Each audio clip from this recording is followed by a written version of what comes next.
Bienvenidos al primer episodio del audiolibro Gael. Soy Gabriela Martínez Ulloa. Este proyecto nació como una manera de contar una historia íntima sobre memoria, familia y las cosas que dejamos de mirar. Hoy les leo el capítulo 1, tal como aparece en el libro, para que conozcan el tono y el mundo de Gael desde la primera página. Gracias por escuchar. Capítulo 1. El comienzo. Cuando un error tiene consecuencias graves, el estómago lo sabe antes que la mente. Gael aprendió esto desde muy chico. Sabía que era muy tarde para estar despierto, y su papá estaba por llegar. El abuelo le había enseñado los números, y traía en el bolsillo el nuevo reloj Casio digital de su hermano.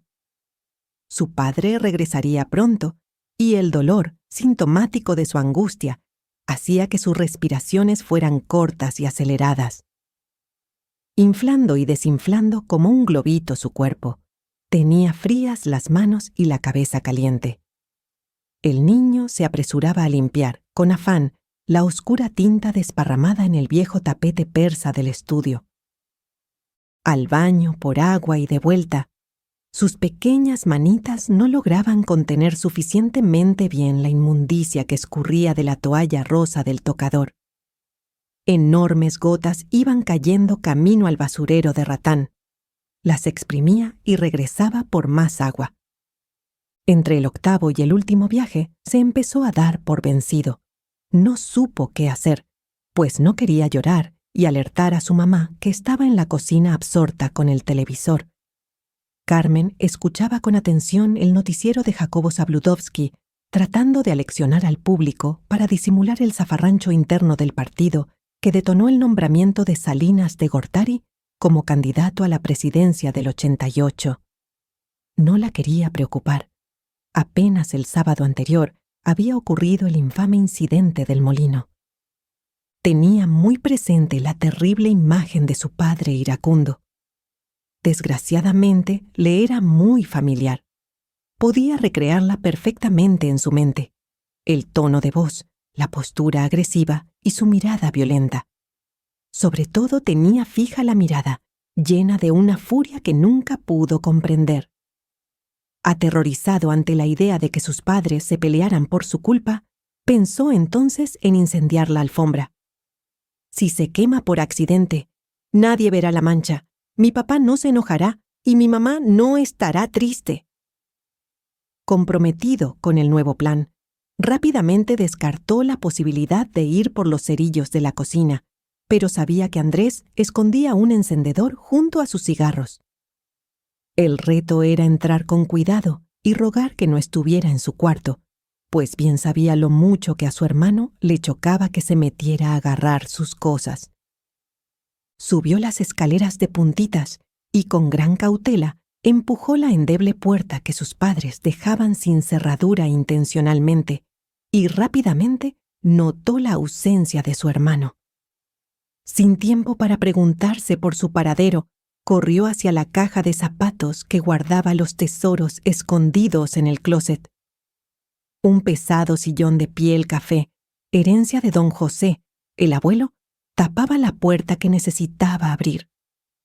El pequeño niño aún no contaba con la fuerza para poder moverlo con los brazos, así que decidió pasar por debajo para impulsarlo con sus piernitas pegando la espalda al muro. Este método lo había utilizado una semana antes cuando recorrió la mesita de la sala para tapar uno de sus dibujos en la pared. Después de un rato, trató de escurrirse para acceder al pequeñísimo espacio detrás del sillón. Se dio cuenta de que no podía doblar las piernas lo suficiente para empujarlo, y ahí atrapado, en el lugar en que él se había acorralado, oyó la puerta principal azotarse. Su padre estaba en casa. Ya no había nada que hacer, pensó el chiquito aterrorizado. Tendré que quedarme aquí para siempre, fue lo que se le ocurrió. Cuando uno es pequeño, las primeras ideas parecen ser las únicas, así que mantuvo su compromiso de quedarse escondido. Trató de relajar sus piernillas pues sabía que tendría que esperar ahí un buen rato. Sintió algo de alivio al imaginar que tal vez, más tarde, su madre podría dejarle algo de comer en el piso. Cortos fueron los instantes que le bastaron para imaginarse una vida detrás del sillón. Si me quedo aquí, ya no tendré que bañarme ni ir a la escuela, pero ya no puedo salir al parque ni ver la tele, prosiguió su imaginación. Bueno, a lo mejor Andrés la puede dejar prendida para que yo la escuche. Por un momento breve, Gael empezó a crear un mundo alterno en donde solo dejaría su escondite cuando no estuviera su papá. Esto le pareció una idea estupenda.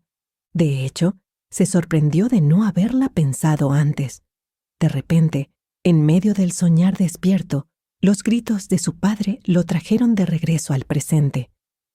¿Habrá entrado al estudio?, se preguntó. La voz de su padre era cada vez más fuerte, mientras que a su mamá no se le escuchaba en absoluto.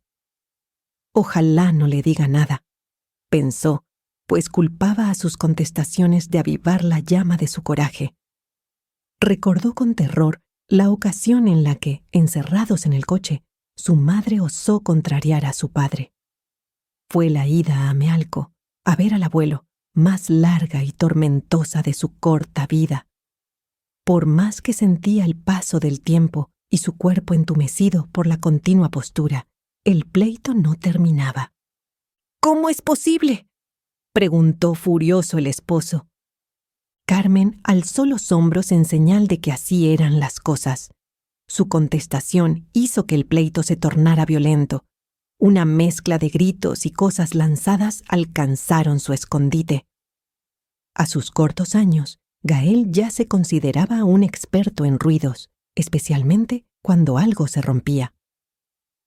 Explicar cómo adquirió esta habilidad no le haría ningún favor al personaje. Basta decir que podía diferenciar perfectamente el sonido de la cerámica rompiéndose contra el piso y el metal de la cafetera estrellarse contra los mosaicos de frutas de la cocina. También distinguió diferentes objetos lanzados a las paredes como los imanes del refrigerador. El niño nunca había presenciado algo así, por más veces que los había visto pelear.